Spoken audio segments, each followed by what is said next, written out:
ये राय है कि मोदी इकोनॉमी में फेल हो गया तो इसीलिए उसको खड़ा नहीं होना। क्या चीन से अपने संबंधों को लेकर भारत अपने राष्ट्रीय हितों की अनदेखी कर रहा है? क्या सिनो इंडिया बॉर्डर डिस्प्यूट पे कुछ ऐसा है जो देश की सरकार देशवासियों से कुछ छुपा रही है? या कहीं ना कहीं नेशनल इंटरेस्ट के इन्फ्रिंजमेंट की कोई बात तो नहीं है?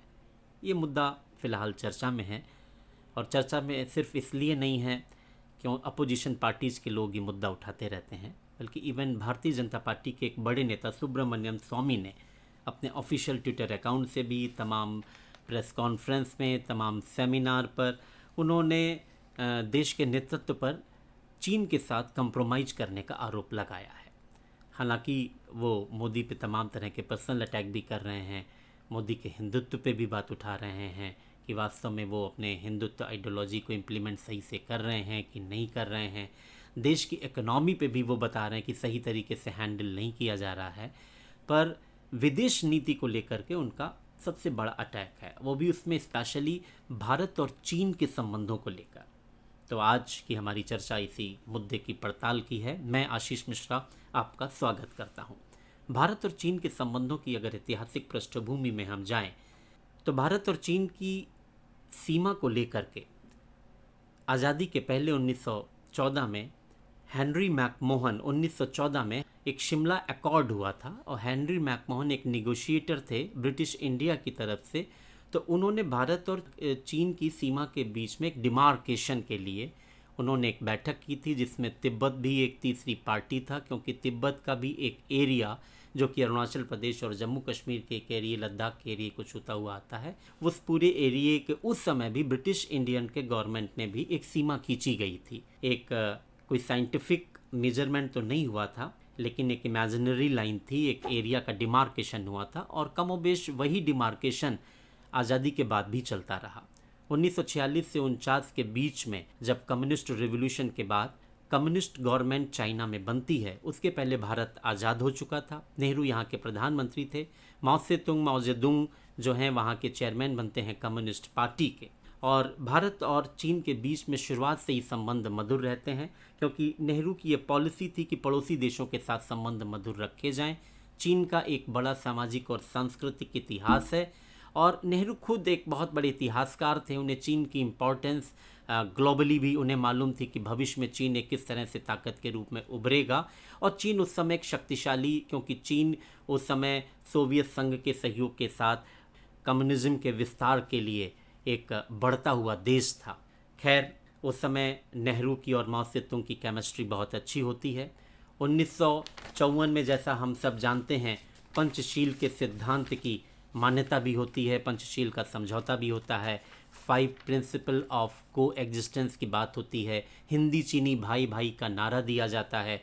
प्रधानमंत्री नेहरू भी कई बार जो हैं चाइना की यात्रा पर जाते हैं। चाइनी प्रीमियर जो एन लाई भी कई बार, 4 बार कम से कम भारत आते हैं। जब भारत और चीन का युद्ध हुआ, ये उसके पहले की रूपरेखा हम बता रहे हैं। लेकिन इस दौरान भी सीमा के विवाद को लेकर के दोनों देशों के बीच में कभी कभी कुछ तल्खी आ जाती थी, और इस चीज़ को लेकर तमाम बातें भी होती थी। लेकिन जो बोन ऑफ कंटेंशन था भारत और चीन के संबंधों में, वो था तिब्बत।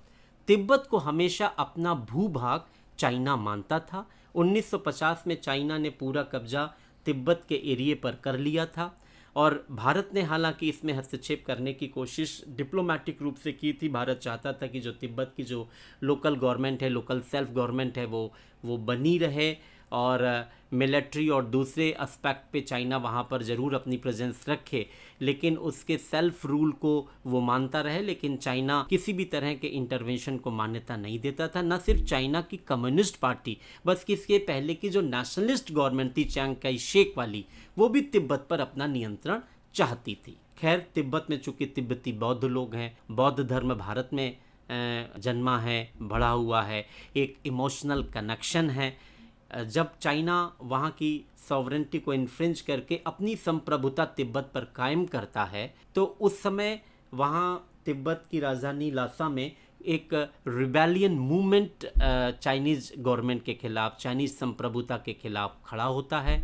चाइना को लगता है कि भारत अपरोक्ष रूप से उस रिबेलियन को हवा दे रहा है। इसको लेकर के दोनों देशों के बीच में तल्खी होती है और उसके कारण बॉर्डर डिस्प्यूट्स का कुछ कारण लेके कुछ दोनों सेनाओं की कहीं कहीं कुछ हल्की फुल्की क्लैश भी होती है। पर ये क्लैश एक युद्ध का रूप लेगी, इसको भारत भी कभी नहीं मानता था, भारत भरोसा नहीं करता था। इसीलिए नेहरू ने बाद में कहा था कि उनकी पीठ पे छुरा भोंका गया। उनको और भारतीय सेना को कभी यकीन नहीं था कि चीन भारत पर अटैक करेगा, लेकिन अक्टूबर 1962 में ऐसा होता है और एक बड़ा एरिया 38,000 किलोमीटर का अक्साई चिन का एरिया, लद्दाख का एरिया चाइना अपने कब्जे में कर लेता है। और इधर नॉर्थ ईस्ट प्रोविंस के एरिया में भी, जो कि इंडिया, चाइना और भूटान का ट्रायंगल का जो एरिया पड़ता है, यहाँ पर भी काफ़ी अंदर घुसकर चाइना आ जाता है। चाइना और भारत की सीमा 5 राज्यों से होकर गुजरती है। 3488 किलोमीटर का बॉर्डर इन दोनों देशों के बीच में है। चाइना की खुद की सीमा 14 देशों से मिलती है और तमाम देशों से उसका जहाँ जहाँ उसकी सीमा लगती थी उसके डिस्प्यूट से, लेकिन वो सब सॉल्व हो गए। लेकिन इंडिया से उसका डिस्प्यूट आज भी बना हुआ है। और आज जब इंटरनेशनल एरिना में इंडिया एक बहुत काउंटर के रूप में खड़ा हुआ है, न सिर्फ एशिया की पॉलिटिक्स में बल्कि पूरी दुनिया में, आज अमेरिका और इंडिया की जो रिलेशनशिप बढ़ी है। हालांकि अमेरिका और चाइना के संबंध, जब चाइना का कम्युनिस्ट पार्टी का इमर्जेंस हुआ तो समय पूंजीवाद और कम्युनिज्म का एक आपस में टकराव विचारधारा का हुआ करता था और अमेरिका ने चाइना की इस कम्युनिस्ट पार्टी की या कम्युनिस्ट रिवॉल्यूशन के अगेंस्ट में जो नेशनलिस्ट गवर्नमेंट थी उसको चाइना पूरा प्रोटेक्शन देता था। चाइना के जितने भी विरोधी देश थे हमेशा अमेरिका उनको प्रोटेक्शन देता था। अमेरिका नहीं चाहता था कि चीन और सोवियत संघ मिलकर के कम्युनिज्म का विस्तार दुनिया में करें और अमेरिका इसमें सफल भी हुआ था। परंतु 79 के बाद तमाम तरह के इकोनॉमिक लिबरलाइजेशन के बाद चाइना की जो लुक वेस्ट पॉलिसी थी उसमें चाइना और अमेरिका के भी संबंध बहुत अच्छे बने। और अभी एक दशक पहले चाइना और अमेरिका मिलकर के पूरी दुनिया में एक नया इक्वेशन दे रहे थे, लेकिन वो इधर बदलाव आया है जब से जो बाइडन वहाँ पर अमेरिका के राष्ट्रपति बने हैं। उन्होंने परंपरागत रूप से अमेरिका की उसी नीति को चालू किया है जो कि कोल्ड वॉर के समय अमेरिका की चल रही थी। उन्होंने ट्रम्प की उस पॉलिसी में जिसमें सिर्फ बिजनेस और सिर्फ अमेरिका देखा जाता था, इसके अलावा जो बाइडन ने एक वास्तव में अंकल सैम की उस पॉलिसी को पुनर्जीवित किया है जिसमें अमेरिका अपने प्रभाव क्षेत्र को बढ़ाना चाहता है। और इधर इंडिया में जो कि जिस समय दुनिया का 60% युवा भारत में है, वो भी बहुत टैलेंटेड है। डिजिटल टेक्नोलॉजी के रूप में आज इंडिया एक सुपर पावर के रूप में है। इंडिया की जो इंटेलिजेंसिया है वो पूरी दुनिया में छाई हुई है। इंडिया की एक बढ़ती हुई इकोनॉमी, यहाँ का सस्ता लेबर, सस्ता मार्केट, इंटेलिजेंट यहाँ का ब्रेन, ये सब मिला के इंडिया को दुनिया की एक बढ़ती और उभरती महाशक्ति के रूप में केंद्रित कर रहा है। शायद इसी का नतीजा है कि G20 की जो समिट इंडिया ने अभी आयोजित की और उसमें दुनिया के तमाम शक्तिशाली देशों को बुला करके और जिस तरह से नए नए एग्रीमेंट हुए उससे चाइना बौखलाया। और जब अभी चंद्रयान 3 की साउथ पोल पर, मून के साउथ पोल पर सफल लैंडिंग हुई और ऐसा करने वाला भारत दुनिया का पहला देश बना। उस समय अफ्रीका के जोहान्सबर्ग में ब्रिक्स की समिट चल रही थी जिसमें इंडिया और चाइना दोनों के राष्ट्राध्यक्ष मौजूद थे। और वहाँ पर जब भारत के प्रधानमंत्री इस सफल लैंडिंग के घोषणा करते हैं तो उनको और देशों के राष्ट्राध्यक्ष जिस तरह से ग्रीट करते हैं, बधाइयाँ देते हैं, चाइना के राष्ट्राध्यक्ष को ये पसंद नहीं आया था। वैसे भी चाइना वन अपमैनशिप की बात हमेशा आगे करता है, वो अपने आप में थोड़ा अहंकार है, थोड़ा ईगो है। तो आइए हम लौट के आते हैं उस मुद्दे पर जो कि भारत में सुब्रमण्यम स्वामी ने उठाया कि बॉर्डर डिस्प्यूट को लेकर के यहाँ की सरकार को छुपा रही है और कई हजार किलोमीटर भारत का भूभाग इधर पिछले 3 वर्षों में चाइना ने अपने कब्जे में कर लिया है। ठीक यही क्लेम राहुल गांधी ने, जो कि कांग्रेस पार्टी के नेता हैं, अभी अपना लद्दाख और लेह की पर्सनल विजिट पर गए थे और तब उन्होंने उस विजिट के बाद ये क्लेम किया। इसके अलावा सदन में उन्होंने प्रश्न उठाया, तमाम अपोजिशन लीडर्स इस बात को उठाते हैं कि चाइना से संबंधों की आड़ में आखिर क्या चाइनीज प्रीमियर क्या ब्लैकमेल इंडियन लीडरशिप को कर रहे हैं कि भारत बहुत दमदारी से अंतर्राष्ट्रीय मंचों पर चाइना के बॉर्डर डिस्प्यूट को लेकर, चाइना कि जो इन्फ्रिंजमेंट नेशनल सॉवरेनिटी इंटीग्रिटी के साथ चाइना इंडिया में कर रहा है, भारत उस मुद्दे को क्यों नहीं उठाता है? अरुणाचल प्रदेश के तवांग में, सिक्किम के डोकलामा में और गलवान वैली में, अक्साई चिन के एरिया में जो चाइना की हरकतें हैं, हमारे बंकर्स को जो उन्होंने नष्ट करने का काम किया है, भारत के सैनिकों के साथ जिस तरह की धक्का मुक्की के तमाम इंसिडेंट सामने आए हैं, तमाम ऐसे क्लैशेस भी हुए हैं जिसमें जनधन की क्षति हुई है, आखिर उसकी सच्चाई क्या है? इस मुद्दे पे हमने जो कुछ भी हमारे पास अवेलेबल था वो हमने जानकारी लेने की कोशिश की। तो इसमें तो कोई दो राय नहीं है कि इस समय चाइना वन अपमैनशिप इस कॉन्टिनेंट में दिखा रहा है, और चाइना की जो सेनाएं हैं, चाहे वो लद्दाख के क्षेत्र में हो, चाहे वो अरुणाचल प्रदेश के क्षेत्र में हो, कुछ उनका इंटरवेंशन है ज़्यादा। भारतीय सेना, भारतीय मिलिट्री कहीं से कमज़ोर नहीं है, उसका मुकाबला कर रही है।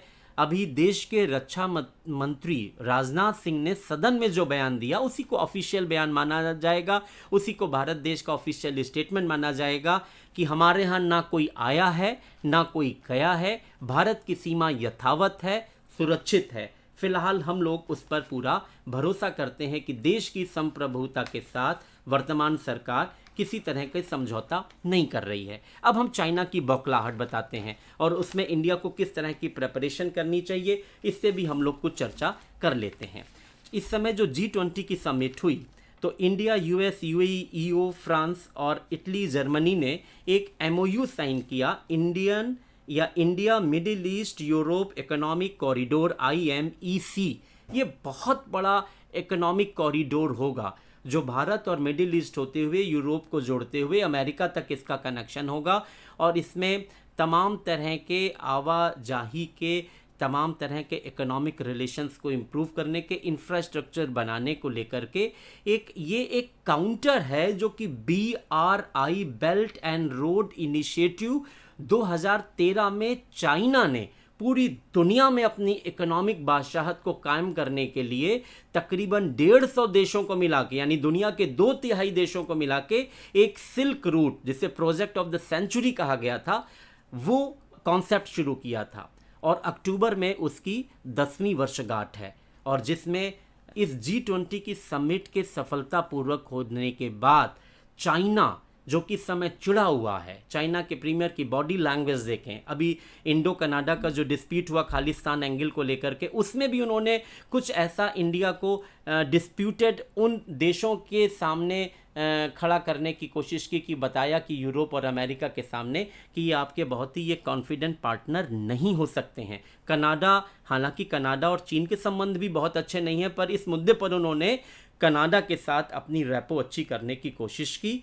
तो भारत के बढ़ते प्रभाव, भारत चाइना का स्थान ना ले सके, इस BRI प्रोजेक्ट की 10वीं एनिवर्सरी को एक बहुत ही धूमधाम के साथ चाइना मनाने जा रहा है, जिसमें पुतिन भी आ रहे हैं, बड़े बड़े राष्ट्राध्यक्ष आ रहे हैं।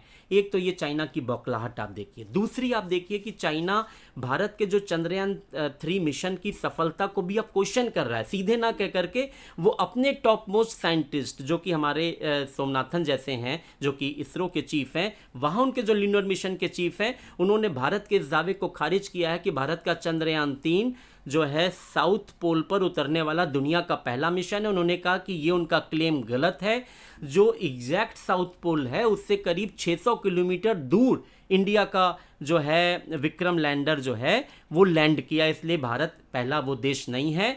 और वो चाइना के तमाम क्लेम को रखने जा रहे हैं कि चाइना जो है स्पेस में, इस कॉन्टिनेंट में या इस एरिया में सबसे ज़्यादा है, और चाइना अपना एक मिशन भेजने जा रहा है, मैन मिशन भी मून में भेजने जा रहा है, तमाम रॉकेट भेजे ही करता है। चाइना भी हमसे 5 गुना उसकी इकोनॉमी ज़्यादा, 20 ट्रिलियन इकोनॉमी का देश है चाइना। चाइना हमसे स्ट्रांग है, लेकिन प्रोस्पेक्ट, फ्यूचर भारत का है। आज भी हमारे और चाइना के भी जो ट्रेड रिलेशंस हैं वो चाइना के फेवर में है। हम जो हैं इंपोर्ट ज़्यादा करते हैं, हम एक्सपोर्ट कम करते हैं, हमारे संबंध उनके इकोनॉमिक बहुत ज़्यादा हैं।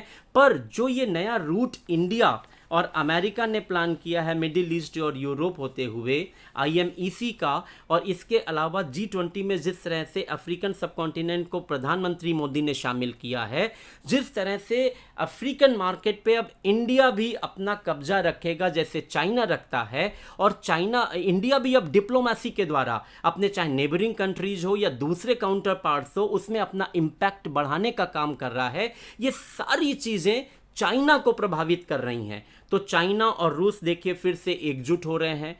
पुतिन और शी जिनपिंग एक बार मिलके एक ही तरह की पॉलिसी करते हैं, एक ही तरह का उनका अपना रुख है, एक ही तरह का साम्राज्यवादी युद्धवादी रुख है। चाइना ताइवान और हांगकांग को लेके बहुत ही ऑफेंसिव मूड रखे हुए है, बॉर्डर डिस्प्यूट्स को लेके इंडिया को धमकाता रहता है। पर इंडिया की पॉलिसी जो सुब्रमण्यम स्वामी और राहुल गांधी ने उठाई, मुझे लगता है ये पॉलिसी ये है कि इंडिया इस दौरान किसी भी तरह का डिस्प्यूट चाइना के साथ बढ़ाना नहीं चाहता है, क्योंकि चाइना को अगर जवाब देना है तो उसको हम लोग किस युद्ध में जवाब देंगे? हम इकोनॉमिक वॉर में जवाब दे सकते हैं। भारत शक्तिशाली और प्रभुत्व संपन्न बने, 60% जो यहाँ की यूथ है, जो उसकी ब्रिलियंसी है, इंटेलिजेंसिया है, उसका इस्तेमाल पूरी दुनिया में अपने प्रभाव को बढ़ाने में भारत को करना है। भारत अपने इकोनॉमिक पॉलिसी के द्वारा वो एक नई फॉरेन पॉलिसी तैयार कर रहा है कि इस बीच वो अपने मिलिट्री एक्सपेंडिचर को भी बढ़ाए, अपने बॉर्डर्स को भी मजबूत करे, अपने बॉर्डर्स पे जितनी जो ये कम से कम 1500 से 2000 किलोमीटर के एरिया में टॉप क्लास इंफ्रास्ट्रक्चर रोडें भारत सरकार ने बनाई है। पूर्व सरकार भी काम कर रही थी, वर्तमान सरकार भी काम कर रही है। तो मुझे लगता है कि अब चाइना किस तरह की वॉर करता है, या कोई भी कंट्री अब वॉर सीधा, ये रूस यूक्रेन का युद्ध हुआ जरूर है, या ताइवान और हांगकांग में हमें कुछ आगे संभावना नजर आती है, पर अब वॉर तमाम तरह के साइकोलॉजिकल हो गए हैं। वॉर स्पेस में हो सकते हैं, वॉर बायोलॉजिकल हो सकते हैं। कोरोना भी कोई वॉर से कम नहीं था। हम उसको किस तरह से टैकल किए या नहीं कर पाए तमाम देश, तमाम बड़ी जनसंख्या उसमें कम हुई, तमाम उस तरह की फार्मास्यूटिकल इंडस्ट्रीज़ ने इसमें बिजनेस भी तलाशा। हम नहीं कहते कि वुहान फैक्ट्री से निकला ये कोई बनाया हुआ वायरस था, लेकिन भविष्य में इस तरह की एक बायोलॉजिकल वॉर हो सकती है, और इन सब के लिए तैयार करना है तो इकोनॉमिकली आपको बहुत सस्टेनेबल बनना पड़ेगा, क्लीन एनर्जी की बात करनी पड़ेगी, क्लाइमेट चेंज की बात करनी पड़ेगी, और ग्लोबली इंपैक्ट बनाना पड़ेगा। और ये इंडिया के इमरजेंस के साथ ही न्यू वर्ल्ड ऑर्डर में शायद उस तरह की वॉर रुक सकती है। और इंडिया जो कि महात्मा गांधी का देश है, करुणा, सह अस्तित्व, शांति की बात करता है, वही एक नया वर्ल्ड ऑर्डर दे सकता है। तो मुझे लगता है कि इस समय चाइना में जो खड़बड़ाहट है, चाइना का प्रेस, चाइना की लीडरशिप यहाँ इस तरह का माहौल बना रही है कि हमारी वन अपमैनशिप पे इंडिया अपनी नेशनल सॉवरेंटी से कंप्रोमाइज कर रही है। पर ऐसा दिखता नहीं है, ऐसा है भी नहीं, क्योंकि गवर्नमेंट चाहे जो चल रही है वो रहे, या आने वाले इलेक्शन में गवर्नमेंट बदले, जो गवर्नमेंट स्टैंड लेगी तगड़ा वही गवर्नमेंट सरवाइव करेगी और जनता उसी के साथ रहेगी। इस मुद्दे की पड़ताल में आज इतना ही। और मैं पुनः आपसे निवेदन, अगर ये हमारा आपको ये जो मुद्दा इन्फॉर्मेटिव लगा हो, और अगर लगा हो कि हम इस पे कुछ और जानकारियाँ आपको आगे देते रहें, अगर आपको ये पसंद आया हो तो हमारे चैनल को सब्सक्राइब करना ना भूलें, अपने कमेंट हमें दीजिए और हमें बताते रहिए कि और किन मुद्दों पर आप हमसे और क्या क्या जानकारियाँ चाहते हैं। बहुत बहुत धन्यवाद।